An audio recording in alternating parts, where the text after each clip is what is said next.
नमस्कार मित्रांनो, ओम नमः शिवाय, श्री शिवाय नमस्तुभ्यं. मित्रांनो, आजचा विषय आहे की ज्या घरामध्ये या 3 लोकांचं नेहमी ऐकलं जातं त्या घराचा नेहमी सत्यानाश होत असतो. मित्रांनो, कहाणीला सुरुवात करण्याआधी चॅनलवर नवीन असाल तर लाईक आणि सबस्क्राईब अवश्य करा. तसेच कॉमेंटमध्ये ओम नमः शिवाय लिहायला अजिबात विसरू नका. प्रत्येकाला वाटत असते की त्याचे घर धनधान्याने संपूर्ण समृद्ध असावे. कोणत्याही प्रकारचे दुःख त्यांच्या घरावर येऊ नये. त्यांच्या आयुष्यात कधीच कोणतेही दुःख येऊ नये. परंतु नियती त्याच्या विरुद्ध सर्व करत असते. चांगले समृद्ध घरसुद्धा भिकेला लागतात. अचानकच गरिबीचं मोठं संकट येऊन त्यांच्या घरावर पडते. मग असं का घडतं? आपल्या आयुष्यात ज्या काही घटना घडत असतात त्या सर्व घटनांना जबाबदार आपण स्वतः असतो.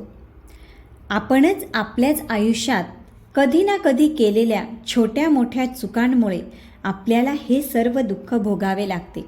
आणि हे सर्व परिवारातील एखाद्या माणसामुळे घडत असतं. तो पिता असू शकतो, पुत्र असू शकतो किंवा एखादी स्त्रीसुद्धा असू शकते. एका व्यक्तीची चूक पूर्ण परिवाराला भोगावी लागू शकते. तर मित्रांनो, या छोट्याशा कहाणीतून आज आपण बघणार आहोत की ती कोणती 3 लोकं आहेत ज्यांच्यामुळे घराचा सत्यानाश होऊ शकतो. एका गावात एक राजाराम नावाचा एक व्यक्ती राहत असे. त्याला 4 मुलं होती. 4ही मुलांचं लग्न झालं होतं. राजारामच्या 4ही सुनांपैकी सर्वात छोटी सुनबाई होती ती शिकलेली होती. आधीच राजारामच्या घरी परिस्थिती हालाकीचीच होती. परंतु जशी छोटी सुनबाई घरी आली तशी त्यांच्या परिस्थितीत सुधारणा होऊ लागली. दिवसागणित त्यांच्यामध्ये प्रगती होऊ लागली. त्यांच्या घरात धनधान्याची वृद्धी होऊ लागली. त्यांची छोटी सुनबाई ही लक्ष्मीच्या रूपात आली होती. आणि हे सुद्धा म्हणणं खरंच आहे की बुद्धी ही सर्वात मोठी संपत्ती आहे. माणूस त्याच्या बुद्धीच्या जोरावर अगदी श्रीमंत बनू शकतो किंवा कुटुंबावर येणाऱ्या संकटांपासून कुटुंबाचे रक्षणही करू शकतो. सुशिक्षित सुनबाई घरी आल्यापासून राजारामच्या घरात कधीच कोणतं भांडण होत नव्हतं. दिवसेंदिवस राजारामची प्रगती अधिकाधिक होत होती. घरामध्ये नेहमी आनंदी वातावरण राहू लागलं. परंतु आजूबाजूचे लोक राजारामची वाढणारी प्रगती पाहून त्यांच्यावर जळू लागले. आपापसात बोलताना ते लोक म्हणायचे की आत्तापर्यंत तर राजाराम खूपच गरीब होता, परंतु अचानक त्याची खूप जास्त प्रगती होऊ लागली आहे. राजारामच्या प्रगतीचं नेमकं गुपित काय आहे? याला कुठे गुप्तधन तर सापडलं नसेल ना? तर मित्रांनो, ह्या जगातील लोकांचा एक प्रॉब्लेमच आहे की ते एखाद्या माणसाला चांगला खाता पिता असलेला पाहूच शकत नाही. ते स्वतःच्या विकासासाठी एवढ्या डोक्याचा वापर करत नाही जेवढा वापर ते एखाद्याची अधोगती करण्यासाठी करत असतात. लोकांना असे एखाद्याला खातं पितं असलेलं का पाहता येत नाही? ते स्वतःच्या दुःखाने एवढे दुःखी होत नाही जेवढे ते इतरांच्या सुखाने दुःखी होतात. आजकालच्या माणसांची मनस्थिती ही जणू एखाद्या खेकड्यासारखी झाली आहे. फक्त त्याच्या आजूबाजूच्यांचे पाय खेचण्याचा विचार करत असतात.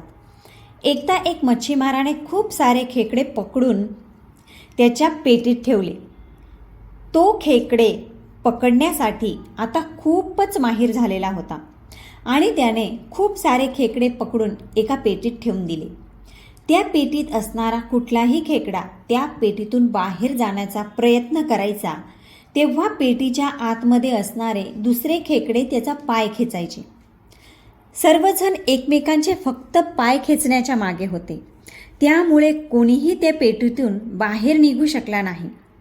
आणि अशा प्रकारे सर्व खेकड्यांना त्यांच्या जीवाला मुकावं लागलं. आणि हीच गोष्ट झाली राजारामच्या बाबतीत सुद्धा. राजारामच्या शेजाऱ्यांना त्यांचं ऐश्वर्य बघितलं गेलं नाही. त्यांना फक्त ह्याच गोष्टीची चिंता होती की आपला शेजारी इतका जास्त प्रगती कसा करत आहे.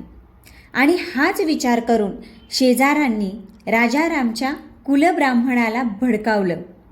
जेव्हापासून राजारामच्या घरात छोटी सुनबाई आली तेव्हापासून त्यांची खूपच प्रगती होऊ लागली होती. त्याच्या घरात कुणीही कधीच आजारी नसतो, कुठलेही भांडणतंटे नसतात.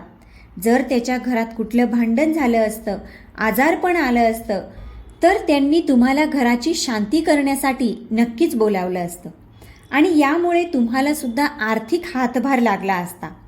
परंतु त्याच्या घरात असं कोणतंही संकट नाही ज्यामुळे तो तुम्हाला घराची शांती करण्यासाठी बोलावत नाही. शेजाऱ्यांची ही गोष्ट कुलब्राह्मणाला चांगल्या प्रकारे समजली. ब्राह्मणाने विचार केला की असं काहीतरी करायला हवं की ज्यामुळे राजारामच्या घराची शांतता पूर्णपणे नष्ट होऊन जाईल आणि घराची शांती करण्यासाठी, पूजापाठ करण्यासाठी तो मला त्याच्या घरी बोलावेल. असा विचार करून तो कुलब्राह्मण एका ज्योतिषाकडे पोचला आणि त्याला म्हणाला की तुम्ही असा कोणता तरी उपाय सांगा की ज्यामुळे राजारामच्या घरात अशांतता पसरेल. ज्योतिषाने ध्यान धरले आणि त्यानंतर कुलब्राह्मणाला सांगितले, राजारामच्या घरात कधीच कुठलेच संकट येऊ शकत नाही, कारण त्याची एक सूनबाई आहे, ती लक्ष्मीचं रूप आहे. ज्योतिषाचं बोलणं ऐकून ब्राह्मण म्हणू लागला, जर असं असेल तर मग माझ्यावर रोजीरोटीचे संकट येईल. असं म्हणतात की चोर त्यांचा खर्च कमजोर माणसांमार्फत चालवतात, वैद्य त्यांचा खर्च आजारी माणसांमार्फत चालवतात, तर देह विकणाऱ्या स्त्रिया त्यांचा खर्च कामुक पुरुषांपासून चालवतात. राजा त्यांचा खर्च भांडण करणाऱ्यांपासून चालवतो आणि विद्वान त्यांचा खर्च मूर्ख व्यक्तीपासून चालवतो. त्याचप्रमाणे माझा खर्च राजारामसारख्या माणसांपासून चालत असतो. ब्राह्मणाचं म्हणणं ऐकून ज्योतिष म्हणू लागला, जर हीच गोष्ट असेल तर तुम्ही एक काम करा, तुम्ही राजारामच्या शेतातून एक बांबू आणा, तर त्याच्या घरात अशांतता पसरेल. ज्योतिषाचे म्हणणे ऐकून ब्राह्मण लगेच राजारामच्या घरी पोहोचला. त्याने राजारामजवळ एक हिरवा बांबू मागितला. राजाराम त्याच्या कुलब्राह्मणाच्या शब्दाला कसे टाळू शकतो, तो शेतात गेला आणि त्याच्या शेतातून एक हिरवा बांबू घेऊन आला. ही गोष्ट राजारामच्या छोट्या सुनेला माहीत पडली.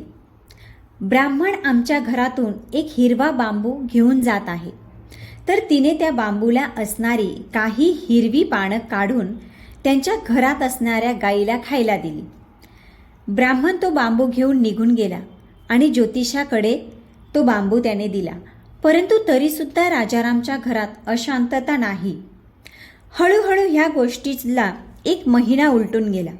ब्राह्मण वाट पाहत होता की कधी राजारामच्या घरात अशांतता पसरते आणि तो मला त्याच्या घरात शांती करण्यासाठी, पूजा करण्यासाठी बोलावतो.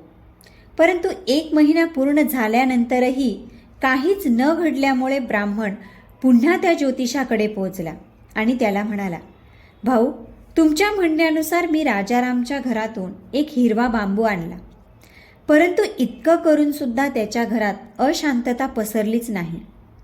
तेव्हा ज्योतिष म्हणाला, हे महोदय, यामध्ये माझा काय दोष आहे?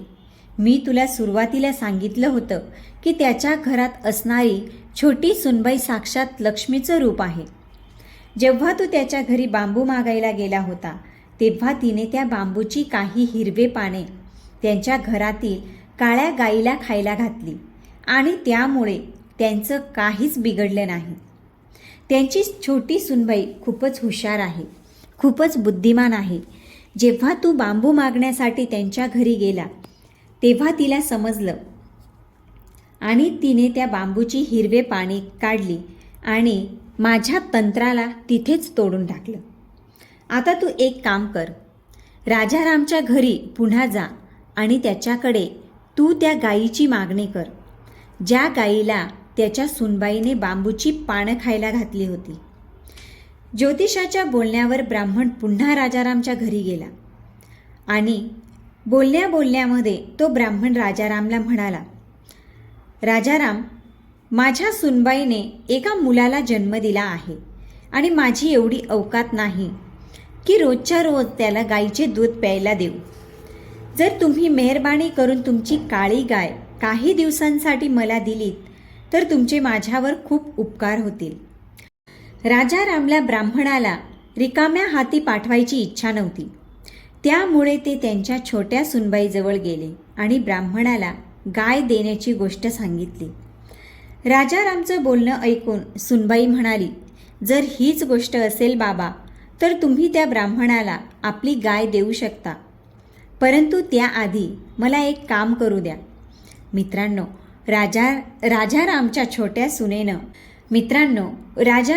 छोट्या सुनेनं तिच्या चादरीचे काही धागे काढले आणि ते धागे गायीच्या अश्रूंनी भिजवले आणि गायीला ब्राह्मणाला सोपवण्यात आले. ब्राह्मण गाय घेऊन तिथून निघू लागला आणि तो मनातल्या मनात खूप आनंदी झाला आणि प्रसन्नही होता. आता तो विचार करत होता की आता नक्कीच राजारामच्या घरात कोणते तरी संकट येणार आणि त्यामुळे मला त्याच्या घरात पूजा करण्याची संधी मिळणार. अशा प्रकारे हळूहळू 2 महिने उलटून गेले. परंतु राजारामच्या घरात मात्र अशांतता पसरली नाही. आता पुन्हा तो ब्राह्मण त्या ज्योतिषाजवळ गेला आणि म्हणाला, भाऊ, तुझ्या बोलण्यावरून मी राजारामच्या घरातून गायसुद्धा आणली, परंतु त्याचासुद्धा काहीच परिणाम झाल्याचे दिसत नाही. राजाराम अजूनही आनंदाने त्याचे जीवन जगत आहे. 2 महिने उलटून गेले आणि तरीही त्याच्या घरात कोणतेही आजारपण किंवा भांडण तंटे झालेच नाहीत. आता माझा उदरनिर्वाह कसा चालणार? ज्योतिषाने पुन्हा ध्यान धरले आणि तेव्हा त्याला समजलं की गायीला देण्यापूर्वी राजारामच्या छोट्या सुनबाईने चादरीचा काही भाग गायीच्या अश्रूंनी भिजवला होता आणि त्यामुळे त्याच्या घरावर कोणत्याही प्रकारचे संकट आले नाही. त्यानंतर ज्योतिषाने ब्राह्मणाला सांगितले की तू ती चादर काहीतरी बहाणा बनवून त्यांच्याकडून घेऊ नये, तरच काहीतरी होऊ शकेल. ज्योतिषाचे बोलणे ऐकून ब्राह्मण पुन्हा राजारामच्या घरी गेला आणि राजारामला सांगितले की तुम्ही मला तुमच्या छोट्या सुनबाईची चादर द्या. माझी मुलगी कीर्तन ऐकण्यासाठी दुसऱ्या गावात जात आहे. माझ्याकडे इतके पैसे नाहीत की मी तिला एखादी नवीन चादर विकत घेऊन देईल. राजाराम म्हणू लागला, हे महात्मा, यामध्ये अशी कोणती मोठी गोष्ट आहे? मी आत्ताच तुम्हाला माझ्या छोट्या सुनबाईची चादर देतो. इतकं बोलून राजाराम त्याच्या सुनबाईकडे चादर मागण्यासाठी निघून गेला. सुनबाई खूपच हुशार होती. तिने चादर देण्यापूर्वी ते धागे जे तिने गायीच्या अश्रूंनी भिजवले होते ते खाल्ले आणि चादर घेऊन त्या ब्राह्मणाला दिली. ब्राह्मण चादर घेऊन घरी परतला आणि राजारामच्या घरात संकट येण्याची वाट पाहू लागला. बघता बघता 2 महिने उलटून गेले, परंतु तरीही राजारामच्या घरावर असं कोणतंही संकट आलं नाही. ब्राह्मण परत त्या ज्योतिषाकडे गेला आणि म्हणाला, हे महाराज, मी राजारामच्या छोट्या सुनबाईची चादरसुद्धा घेऊन आलो, तरीसुद्धा काहीच झालं नाही. त्याच्या घरावर कोणतेही संकट आले नाही, कोणतेही भांडण झाले नाही किंवा एखादे आजारपणसुद्धा त्यांच्या घरात आलं नाही. तेव्हा ज्योतिषाने पुन्हा एकदा ध्यान धरले आणि त्यानंतर ब्राह्मणाला सांगितले, हे ब्राह्मण, राजारामची छोटी सुनबाई खूपच हुशार, खूपच बुद्धिमान आहे. तुम्ही जेव्हा तिच्याकडे चादर मागितली तेव्हा तिने जे धागे गायीच्या अश्रूंनी भिजवले होते ते धागे खाल्ले आणि त्यामुळे त्यांच्या घरावर कोणत्याही प्रकारचे संकट ओढावले नाही. आता राजारामला संकटात टाकण्याचा फक्त एकच मार्ग आहे, तो म्हणजे त्यांच्या छोट्या सुनबाईला कसंही करून घरातून बाहेर काढणे. जर तू असं काही करू शकलास तरच काहीतरी होऊ शकतं, अन्यथा काहीच होऊ शकत नाही. आणि आणखी एक शेवटची गोष्ट, या विषयात माझ्यासोबत चर्चा करण्यासाठी आता येऊ नको, कारण यानंतर मी तुला या बाबतीत कोणताही उपाय देऊ शकणार नाही. ज्योतिषाचे बोलणे ऐकून ब्राह्मण घरी गेला आणि विचार करू लागला, राजारामच्या सुनबाईला घराबाहेर कसं काढावं. राजारामच्या घरातील सर्व लोकांचं तिच्यावर खूप प्रेम आहे. ते लोक विनाकारण त्यांच्या छोट्या सुनबाईला घराबाहेर कधीच काढणार नाही. तेव्हा ब्राह्मणाच्या डोक्यात एक युक्ती आली आणि ताबडतोब राजारामच्या घरी तो गेला आणि राजारामला म्हणाला, हे बघ राजाराम, विश्वास ठेवणं किंवा न ठेवणं हे तुझ्या हातात आहे, पण मी जे काही सांगतोय ते लक्षपूर्वक ऐक. काल मला एक स्वप्न पडलं आणि माझ्या स्वप्नात एक देवदूत आला आणि तो मला म्हणू लागला की तू तर राजारामच्या घराचा कुलब्राह्मण आहेस. त्यांच्या घरातील सुखदुःख कायम कसे राहील ह्या सर्व गोष्टींची काळजी तूच घ्यायची आहेस. मग तू माझी ही गोष्ट लक्षपूर्वक ऐक. देवदूत म्हणाला, राजारामच्या घरातील छोट्या सुनबाईला जर घराबाहेर काढलं नाही तर त्यांच्या घरावर मोठे आर्थिक संकट येऊ शकते.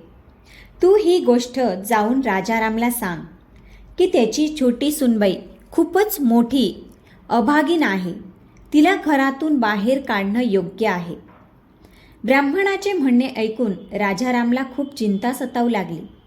त्याने त्याच्या सर्व मुलांना एकत्रित केले आणि त्याने त्याच्या छोट्या मुलाला सांगितलं की तुझ्या बायकोमुळे आपण एके दिवशी खूप मोठ्या संकटात येणार आहोत आणि त्यामुळे तू तुझ्या बायकोला घराबाहेर काढून टाक. मित्रांनो, राजारामचं आणि मुलाचं बोलणं छोटी सुनबाई ऐकत होती. छोटी सुनबाई राजारामला म्हणाली, बाबा, जर माझ्यामुळे या घरावर संकट येणार असेल तर मी स्वतः हे घर सोडून निघून जाते. एवढे बोलून सुनबाई घरातून जाऊ लागली.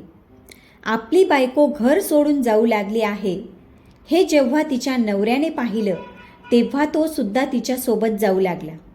आता लक्ष्मी सुनबाई घरातून गेल्यामुळे राजारामच्या घरात खूपच अशांतता पसरू लागली. कधी आपापसात भांडणं व्हायची, कधी आजारपण यायचं, कधी कुठलं मोठं नुकसान व्हायचं, तर कधी आणखी काही घडायचं. असं काही ना काही चालूच होतं. राजाराम पूर्णपणे कंगाल झाला, भिकेला लागला. ब्राह्मण उलटसुलट उपाय सांगून राजारामला फक्त लुबाडायचं काम करत होता. राजारामचा व्यवसाय, शेती सगळं ठप्प झालं. छोटी सुनबाई घरातून गेल्यापासून त्याच्या बाकीच्या सुनबाई घरगृहस्थी व्यवस्थित सांभाळू शकल्या नव्हत्या. दिन प्रतिदिन राजारामची हालत बिघडू लागली होती. दुसरीकडे छोटी सुनबाई जिथे राहत होती तिथे तिने हळूहळू छोटा मोठा व्यवसाय करून ती सुद्धा पैसा कमवू लागली होती. काही दिवसातच राजारामला त्याच्या चुकीची जाणीव झाली. त्याच्या मनात विचार आला की ब्राह्मणाचं ऐकून माझ्या घराची शांती पूर्णपणे बिघडून गेली आहे. लक्ष्मी स्वरूप सुनेला मी घरातून बाहेर काढलं आणि मी आता स्वतः भिकेला लागलो आहे. आता राजारामला त्याच्या चुकीची जाणीव झाली व त्यामुळे तो त्याच्या मुलाला आणि सुनबाईला परत आणण्यासाठी त्यांच्या घराकडे निघाला. त्यांच्या घरी जाऊन राजारामने त्याच्या कृत्याबद्दल सुनबाईची माफी मागितली. सुनबाईने राजारामला सांगितलं की बाबा, जेव्हा माणूस धनधान्याने भरत असतो तेव्हा त्याच्यावर जळणारे, त्याचे पाय खेचणारे, त्याला नुकसान पोहोचवणारे खूप लोक तयार होतात. उलटसुलट सल्ले देणारे सुद्धा खूप जास्त लोक तयार होतात. न मागता सुद्धा अशी लोक सल्ला देऊन जातात. जर मनुष्य अशा न मागितलेल्या सल्ल्यांमध्ये अडकला तर त्याचा विनाश हा नक्कीच होणार असतो. आता इथे समजूतदारपणा हाच आहे की त्याने ऐकावे तर सर्वांचे, पण करावे ते त्याला योग्य वाटेल तेच.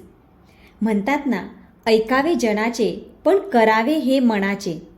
दुसरी गोष्ट, माणसाला कोणतेही काम करत असताना सावध आणि सतर्क राहिले पाहिजे. माणसाच्या स्वतःच्या चुकांमुळे तो आयुष्यात दुःख भोगत असतो. जर तो स्वतःच्या धनाचं संरक्षण करत नसेल तर धूर्त लोक, चोर, लुटेरे त्याची संधी साधून जातात. यामध्ये तुम्ही चोराला दोषी ठरवू शकत नाही. आपण आपल्या कर्मावर विश्वास ठेवायला हवा. जर आपला आपल्या कर्मावर आपल्या योग्यतेवर विश्वास असेल तर त्याचे फळ आपल्याला नक्कीच मिळेल. एखादे संकट येण्याअगोदर त्याच्यावर तोडगा आपल्याकडे तयार असायला हवा. प्रत्येक काम दुसऱ्याचे ऐकून करू नये. जे लोक सावधानीने पूर्ण विचार करून काम करतात अशी लोक एखाद्या संकटाला कसं हरवायचं त्यांच्यावर उपाय त्यांना त्वरित सुचतो. अशा लोकांना नंतर पश्चाताप करावा लागत नाही. मित्रांनो, आता मी तुम्हाला त्या 3 लोकांबद्दल सांगतो की ज्यांची घरामध्ये सर्वात जास्त चालते, ज्यांचं घरामध्ये ऐकलं जातं, त्यांच्यामुळे घराचा सत्यानाश होत असतो.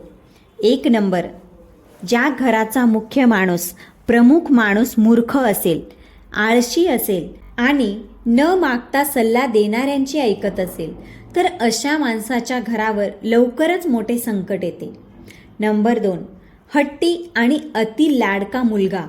ज्या घरामध्ये खूप जास्त हट्टी आणि खूप जास्त लाडका मुलगा असतो आणि कोणीही त्या मुलाला काहीच बोलत नसेल, तर तो मुलगा त्याचा हट्ट पूर्ण केल्याशिवाय श्वास घेत नसेल, तर अशा प्रकारचा माणूस हा एका दगडाच्या होडीप्रमाणे असतो, ज्याला डुबायचे हे असतेच. 3री गोष्ट, हट्टी आणि दुष्ट स्त्री.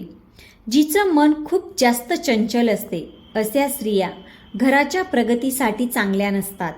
जर अशा स्त्रियांचे घरामध्ये ऐकलं जात असेल, अशा स्त्रियांना घरामध्ये खूप जास्त महत्त्व दिले जात असेल, तर असे घरसुद्धा बर्बाद झाल्याशिवाय राहत नाही. मित्रांनो, तुम्हाला ही कथा कशी वाटली कमेंटमध्ये नक्की कळवा आणि कमेंटमध्ये ओम नमः शिवाय लिहायला अजिबात विसरू नका.